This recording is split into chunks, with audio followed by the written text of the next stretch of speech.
Today I'm going to explain some of the red flags you need to be aware of during your sales process, whether it's freelancing as a micro business, when you're working as self-employed and you're trying to onboard a new client and you're in that sales process. These are some of the key things you need to watch out for before you get into a working relationship with a prospect. And this is particularly important if you're just starting out and you almost feel a little bit like you really need some projects to get going. You still need to be mindful of these things. You may be a little bit more flexible just to get some experience and get some credibility and testimonials and learn the process, but you still need to be aware of these things. So one of the first things, if they need everything urgently, and that can start in the sales process, I need this proposal in a 2 hours time. We need to have a call about this tomorrow morning. On late in an evening, they send these messages through, particularly if there's the word urgent. That's one of my little heuristics. If I see urgent in the subject line of an email, particularly if it's in capitals, that's going to be a consistent thing they're going to be doing throughout the process. Make your life an absolute nightmare, be very, very difficult to work with. So if you see the word urgent or start to get a pattern of urgent requests during that sales process, in reality, that's going to be like that throughout the working relationship, so you should probably put a stop to it straight away. The second one is if they don't ask you any questions. Of course, you're going to go through your sales process, your discovery or connect call, however you do it, and ask some questions about the prospect and the project, their target audience, all those types of things, and learn about how you can help them with whatever it is you're potentially going to be serving them with. But if they don't ask anything about you, your business, your background, your projects, anything like that, that's actually a bit of a concern, really. You may early doors think that's quite a good thing because it's nice and easy to complete the sale, but actually it's much better when they take an interest and understand you, because then you get to understand if you're a good fit of working together. They show an interest, and you can build a better working relationship when that happens. So if they don't ask you any questions, that's something to be aware of.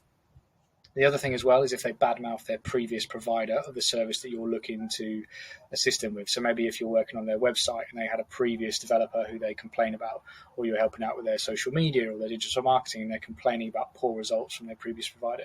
Now, it may well be the case, as with all these red flags, sometimes there are some outliers and actually it's not too bad. But generally, that can mean that they maybe have a negative attitude towards it. It might have been that that previous provider was perfectly capable, but they didn't lay out a good process, or the client had the wrong expectations, overestimated what they would receive in a short time period, those sorts of things. So it's important to dig deep into that, but it's definitely a bit of a red flag.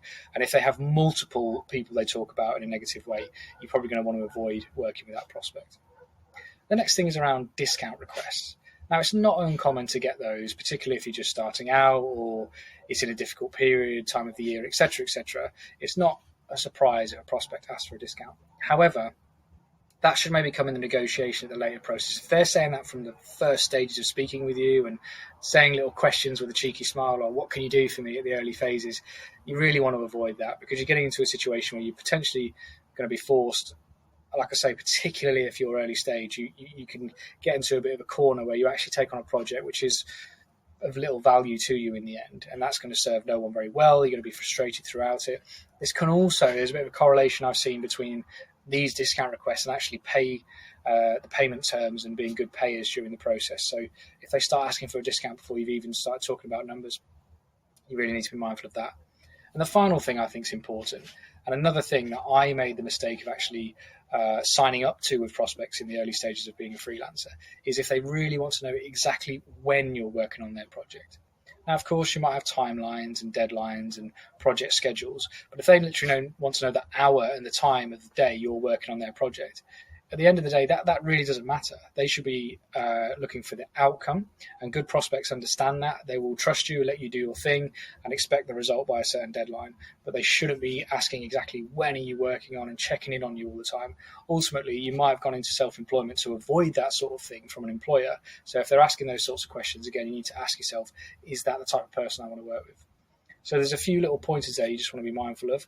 Again, these aren't a hard and fast rule. It could be that one or two come up, and actually there's perfectly legitimate reasons for that with the prospect. But particularly if you see 2 or 3 of these in the early stages of negotiations, based on my experience, you really want to be questioning whether that's a project you should be taking on.